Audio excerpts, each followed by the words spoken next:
Hello, I'm Paul Chek, and welcome to Spirituality or 10 Commandments You Choose, Lesson 6, where we continue our comparison of Christian, atheist, and the Native American Indian 10 Commandments. Before we begin, let's review our model for comparison. Here you can see the model I've shared earlier with regard to love. Again, we're sharing OSHO's model of how love unfolds itself in the life of a human being. Sex and violence loving, you see here on the outer edge of the turbulence of mind. I use the analogy of a tornado. The further you get from the center, the more destructive things are, exemplified by the fighter jet. This phase of loving is where we learn to control ourselves in relationship to person, places, and things. But here you see the key thing. This is where we learn to love ourselves, so we're very I-centered. Finally, we learn that that type of living produces more pain than we're comfortable with, so we mature to create conditions in our relationships. And by being honest about your needs in a relationship, you basically are upfront, and then you can selectively determine whether or not you want to invest in a relationship with person, place, or thing. So by the nature of that, your life becomes less turbulent. And finally, when we have enough living experience, we cultivate wisdom, which gives us empathy and compassion for those on the trail of spiritual development, which all things are on the trail of spiritual development.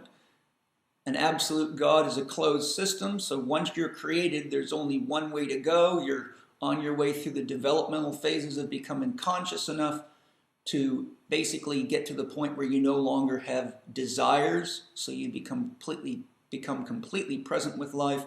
And in that process, you can easily look backward at anybody on the path, and out of empathy and compassion for people, you guide them and you make decisions in personal, professional, and spiritual relationships that are all oriented or are for the betterment of all human beings.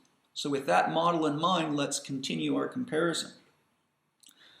Today we look at the second commandment of the Christian, atheist, and Native American Indian 10 Commandments. We'll start with the Christian commandment number 2. It says, "You shall not make for yourself a carved image or any likeness of anything that is in heaven above, or that is in the earth beneath, or that is in the water under the earth."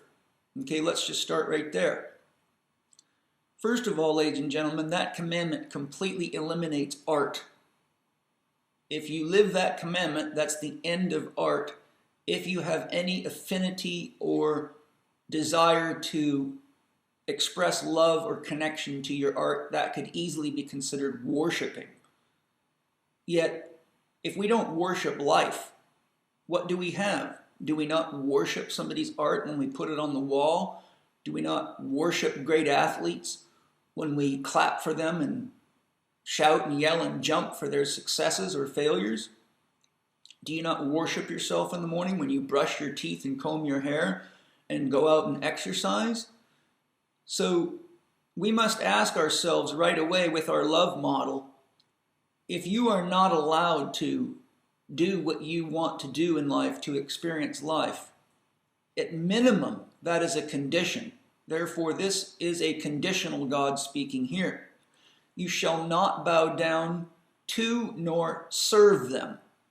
Well, first of all, how would you serve an idol? How would you serve a piece of art? So there is another condition. "For I, the Lord your God, am a jealous God." A jealous God. Well, in my opinion, jealousy is sex and violence loving at best. And it gets better. "Visiting the iniquity of the fathers on the children to the third and fourth generations who hate me, but showing mercy to thousands to those who love me and keep my commandments."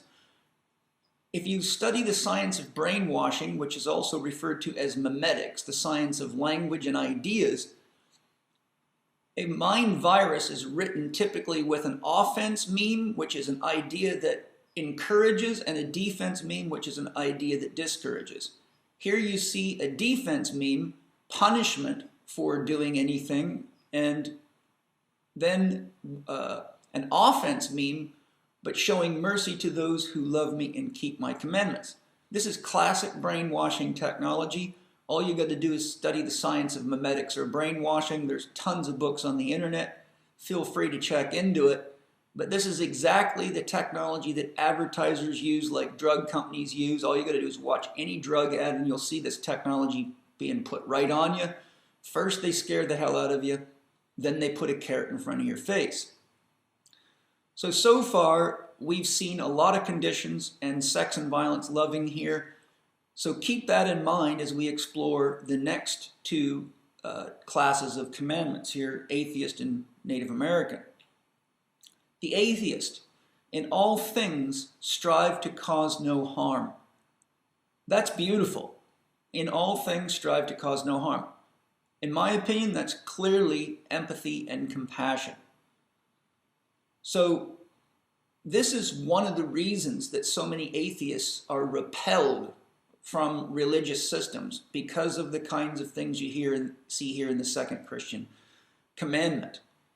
In all things strive to cause no harm. That's beautiful. To me, that is truly a spiritual life. And I vote for empathy and compassion there. The Native American second commandment, remain close to the Great Spirit. The term Great Spirit with capital G and capital S is a Native American Indian way of saying God, the absolute God.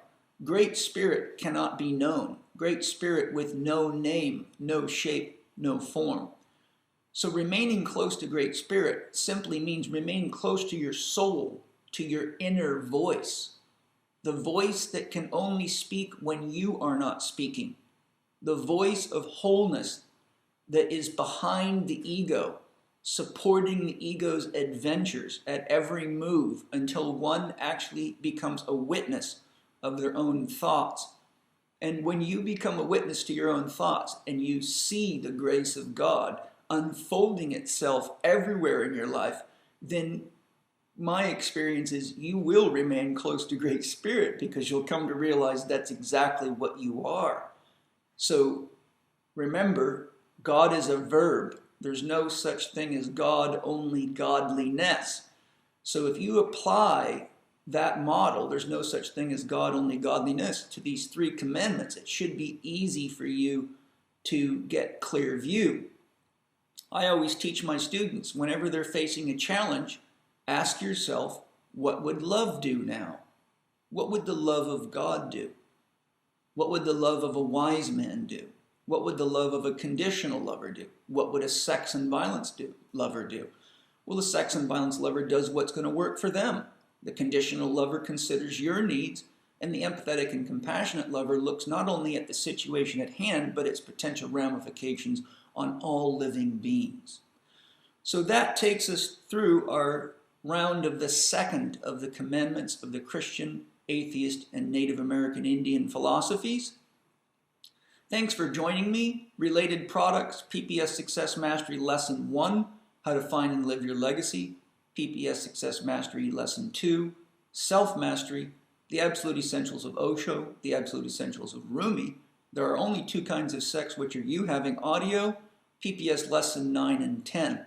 There's much, much more information at checkconnect.com, checkinstitute.com, and feel free to visit my blog at www.paulchek.com.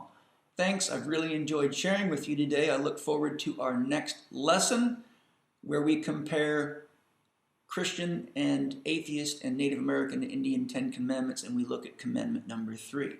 Thanks for joining me. Bye-bye.